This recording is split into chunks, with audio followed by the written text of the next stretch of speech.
Okay, bismillahirrahmanirrahim. Sambungan kertas 2 Pahang. Soalan nombor 5. Diagram 5.1, 5.2 shows identical copper rod. Okay, ada copper rod kat sini. Okay, copper rod yang serupa lah. On a bare copper wires in a magnetic field. So ada dua rajah macam biasa. Soalan 5, soalan 6 akan ada soalan compare. Okay. Soalan pertama daripada soalan nombor 5. When the switch is closed, the pointer of emitter deflects and the copper rod move to the final position. Okay, dekat sini dia dah bagi tahu apabila switch ditutup, maksudnya switch on lah. The pointer of emitter deflect. Kalau jarum emitter deflect, maksudnya wujudnya arus. Wujudnya arus. So bila wujudnya arus kat sini, diberitahu bahawa the copper rod move. Bermaksud this copper rod has been pushed by a force. Ditolak oleh suatu daya. So kita boleh tengok lah ni kat sini, copper rod tu ditolak keluar daripada kedudukan awal dia. So 5.1 sejauh ini, 5.2 sejauh ini. Right. Meaning of magnetic field. Soalan A. Apakah maksud magnetic field? Field is a region. Region. Okay, kawasan. Region where, di mana, where. Okay, apakah watak utama dia? Watak utamanya adalah magnetic particle. Macam besi. Contohnya besi lah. Magnetic particles. So when a magnetic particles, contohnya besi, berada di dalam medan magnet, what happen to that particular besi ataupun magnetic particles? It will experience. Itu perkataan dia. Experience. Okay, mengalami. Okay, suatu daya. Daya tu kita panggil sebagai magnetic force. Okay. So bila besi duduk dalam medan magnet, besi itu akan tertarik atau tertolak. Okey, tertarik dan tertolak tu dipanggil daya. Lebih tepat lagi dipanggil daya magnetik. Okey, magnetic force. So it is a region. Magnetic field adalah suatu kawasan, region where magnetic particles such as iron experience magnetic force. Okey, B1, compare the number of dry cell used. Tengok dalam rajah 5.1. Okay, kita boleh kata yang ni 2 lah ni kan. 2. Nampak ada positif negatif ni 2 lah. Okay. So dalam 5.2 pula, number of dry cell dia 1, 2, 3, 4, 5, 6. Maksudnya ada 3 dry cell.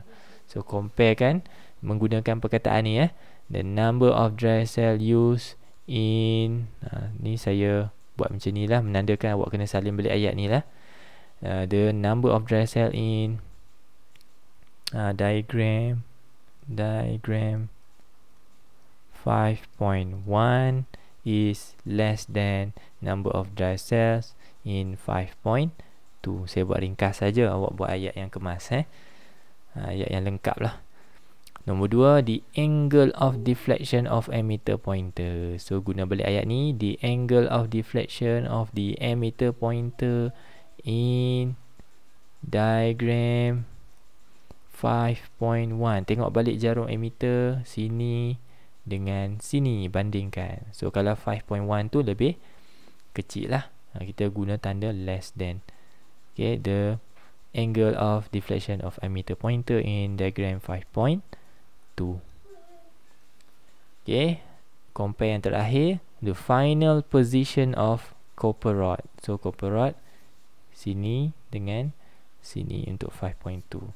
So the final position of the copper rod in diagram 5.1 less than 5.2. Okay, semuanya 5.1 less than 5.2. Okay, buat ayat yang betul-betul lah. Jangan bandingkan terus, jangan buat macam ni, terus tulis jawapan macam ni. 5.1 less than 5.2. Yang ni pun 5.1 less than 5.2. Kita tak tahu kalau pemeriksa akan tegas dengan cara awak present jawapan awak. So buat dalam bentuk ayat, kecuali less than, greater than ni boleh pakai tanda inequalities macam tu, ataupun equals to. Okey, sambungan. State a physical quantity that causes the rod to move. Physical quantity bermaksud kuantiti fizik, iaitu kuantiti yang boleh diukur. Apakah yang menyebabkan rod itu bergerak? Tu soalan tanya yang tu lah.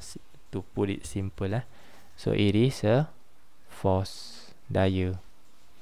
Daya adalah satu kuantiti yang boleh diukur. Unit dia dalam Newton. Right, relate the number of dry cell. Number of dry cell used and the magnitude of electric current flow. Tengok balik gambar rajah.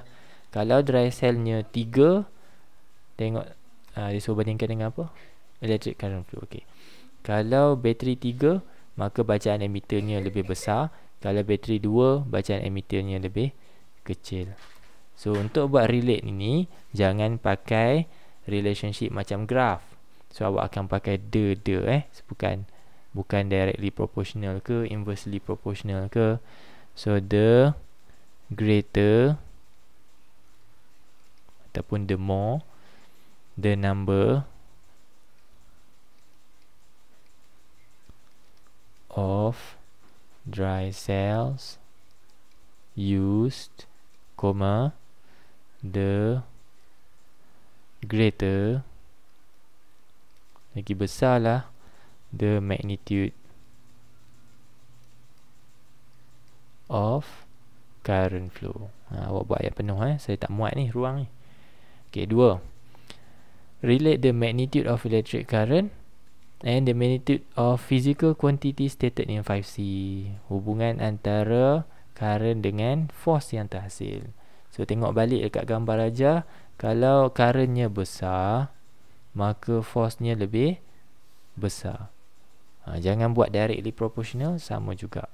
Pakai ayat the greater the magnitude of current, the greater the force produce, ataupun force saja pun dah cukup. Okay. Kemudian soalan E, name the rule used to determine the direction of movement of the copper rod. So dalam kes ni ada pakai bateri kan. So bila pakai bateri, kita consider ni sebagai motor. Bila motor, kita pakai tangan kiri, left, Fleming left hand rule. Okay, so jawapan dia adalah Fleming's apostrophe S, Fleming's left hand rule. Titik. Okay, F, state another way that enables the rod to displace further. Untuk rod itu ditolak dengan satu daya lebih besar lah. So bila daya lebih besar, itu yang menyebabkan rod itu tertolak lebih jauh. Apakah cara-cara yang kita boleh cadangkan di sini? Satu cara. Okay, so faktor-faktornya bergantung kepada Fleming left hand rule awak lah. Okay, Fleming left hand rule. Dalam Fleming left hand rule awak, kita ada force untuk ibu jari. Jari telunjuk kita ada magnetic field.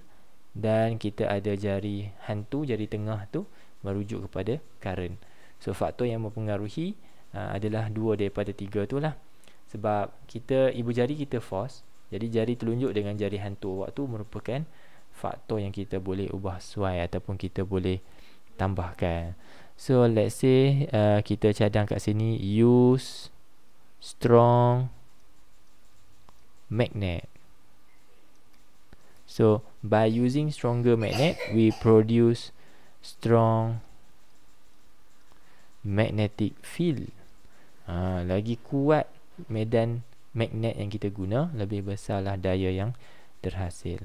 Ataupun kita boleh juga use ataupun increase the current. Boleh juga. Lebih besar current yang mengalir, lebih besar force-nya. Okay, ataupun use low resistance low resistance wire. So dalam kes ni rod itu kita pakai copper. Kalau kita ada satu bahan yang nilai rintangannya lebih rendah dari copper misalnya, maka kita boleh hasilkan satu arus yang besar mengalir dalam rod ni. So bila arus yang besar mengalir, maka nilai force juga akan lebih besar. Dia bunyi lagi. Siren tu bunyi lagi. Okay, nombor 6. Diagram 6.1 and 6.2 shows the design of circular wave generator machine being tested. A dip is attached to vibrator that vibrates at the frequency of 90 Hz and 60 Hz respectively.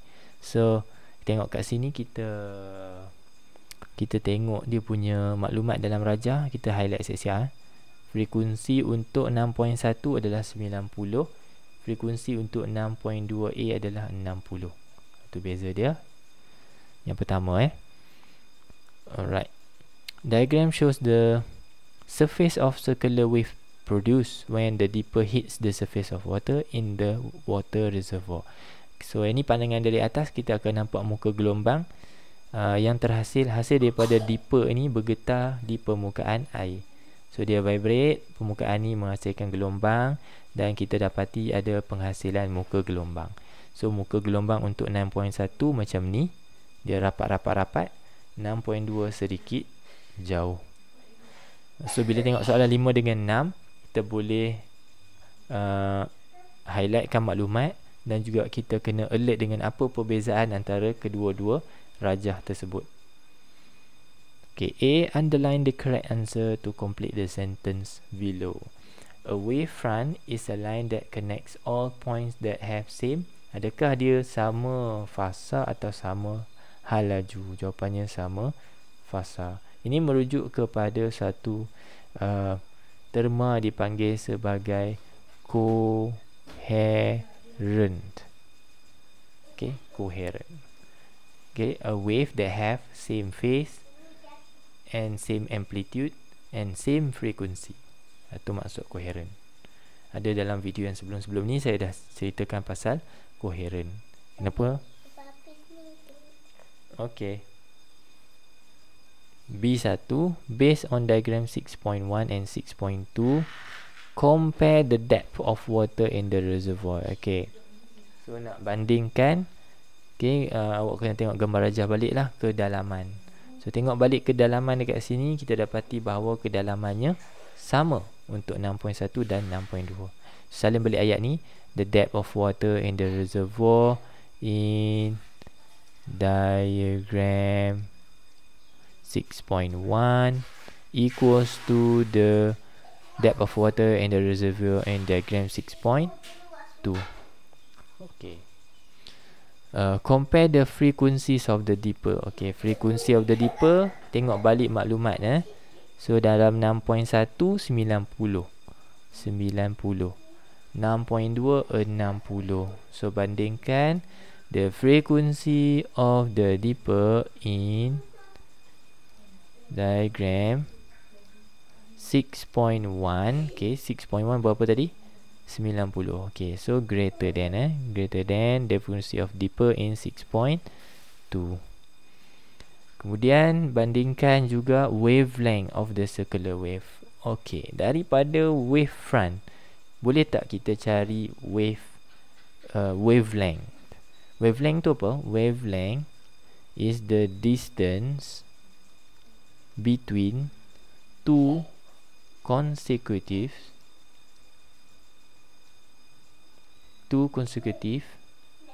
wavefront. Kalau kita ada dua line wavefront, okay, yang bersebelahan, our wavelength will be the distance between the two wavefront.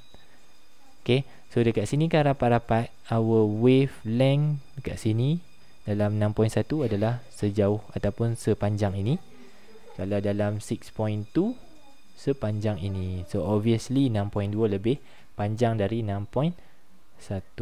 So the wavelength of circular wave in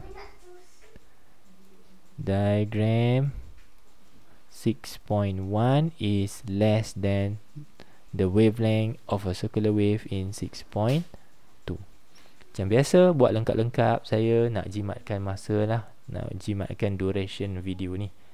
Okay, number 4, relate the frequency of the dipper to the wavelength. Okay, nak relatekan frekuensi dengan wavelength. Pergi tengok gambar rajah tu balik, Zahin. Frekuensi of dipper 90. Okay, 90 besar kan, frekuensinya besar, maka wavelengthnya jadi pendek. Yang ni frekuensinya pendek ataupun kecil, maka wavelengthnya menjadi panjang. So hubungannya adalah, jangan pakai inversely proportional, pakai the greater the frequency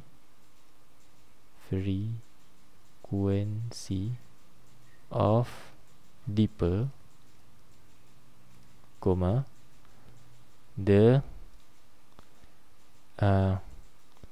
the smaller the wavelength of the circular wave. Tu lah saya buat dot lah asalkan awak tahu format dia dan juga jawapan dia. Okay, kemudian C, explain what will happen if the water depth in the water reservoir in 6.1a reduce. Apa jadi kalau kedalaman itu dikurangkan? Give one reason, 2 markah. So yang pertama, apa yang berlaku adalah the wavelength become shorter, menjadi lebih pendek. Sebab bila kedalaman berkurang, kawasan cetek, wavelength akan jadi panjang. Ini awak belajar dalam refraction. Okay, next, give the reason. Because the greater depth produce greater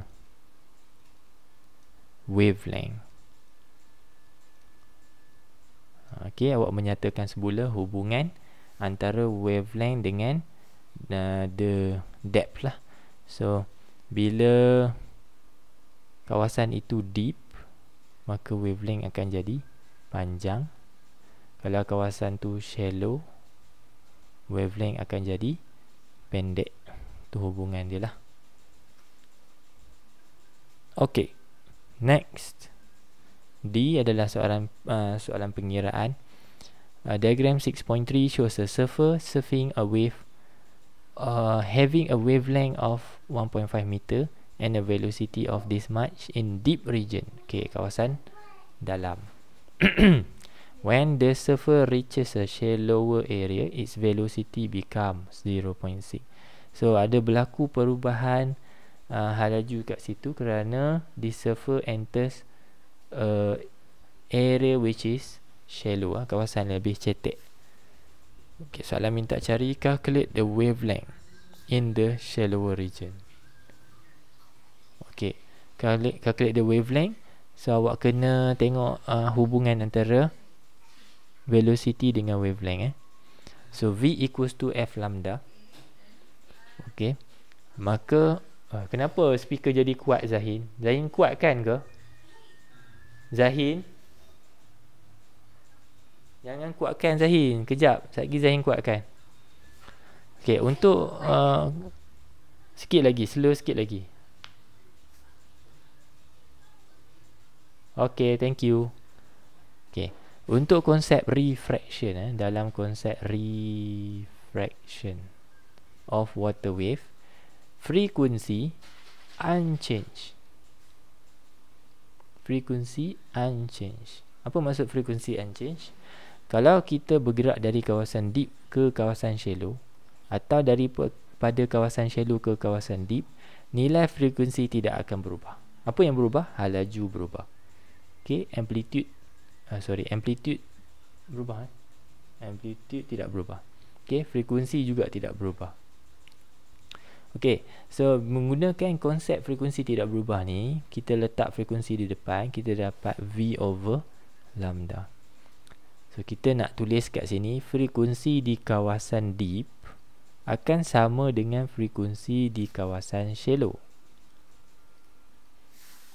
Okey, kita tahu dalam konsep ataupun situasi soalan ni, frekuensi di kawasan dalam sama dengan frekuensi di kawasan cetek. Jadi daripada formula frekuensi, kita salin balik yang ini. So V over lambda untuk kawasan deep akan sama dengan V over lambda untuk kawasan shallow. Yang sebelah kiri ni kita buat dan isikan maklumat untuk deep. Kan mula-mula dia datang daripada kawasan deep. Berapakah wavelength dia? 1.5.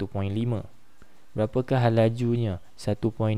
Okey, 1.2 bagi 1.5 lah. Okey, velocity di kawasan deep adalah 1.2. Okey, wavelength di kawasan deep adalah 1.5.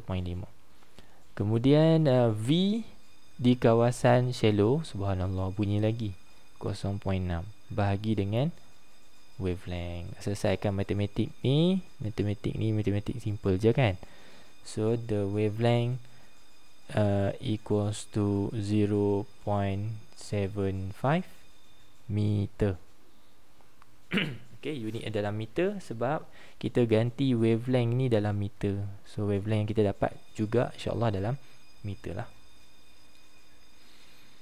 Okay, next kita akan bincang dalam bahagian ketiga kerana ada gangguan bunyi siren tu. Soalan 7 dan sehingga soalan 11 esainya kita akan bincang dalam bahagian 3. Okay, sampai jumpa lagi. Terima kasih. Assalamualaikum.